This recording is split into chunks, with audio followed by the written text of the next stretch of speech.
নমস্কার বন্ধুরা, ডেলি ফ্রন চ্যানেলে আপনাদের স্বাগত। আমি আজকে রান্না করব চাল কুমড়ো সরষা দিয়ে।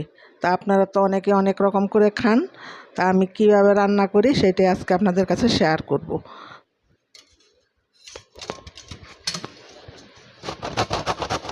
বন্ধুরা, আমার কুমড়োগুলো গ্রেট করা হয়ে গেছে।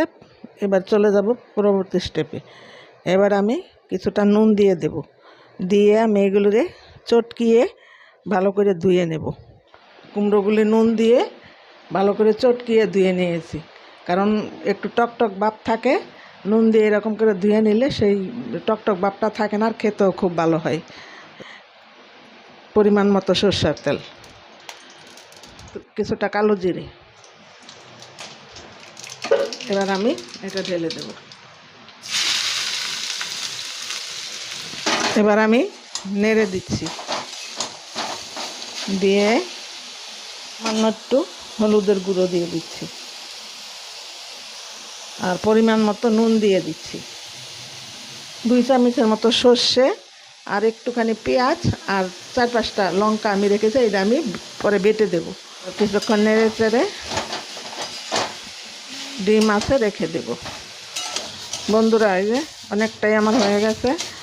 আর কোনো ইউটিউবে হয়তো এরকম নতুনত্ব রেসিপি পাবেন না, সম্পূর্ণ একটা নতুনত্ব রেসিপি। আপনারা একবার করবেন, করতে বেশি সময় নেয় না, আর খেতে তো খুবই ভালো হয়।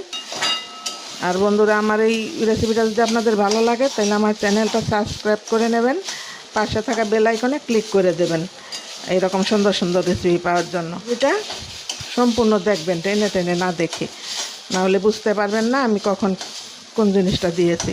আর তেমন বেশি কিছু লাগেও না এটা করতে। আমি আর একটু পরেই সরষা বাটাটা দিয়ে দেব। এই সরষা বাটা 5 মিনিটের মতো আমি নেড়ে চেড়ে নেব। আপনারা একবার করবেন বাড়িতে, আর যদি ভালো লাগে তাহলে আমার কমেন্টসের মাধ্যমে জানাবেন।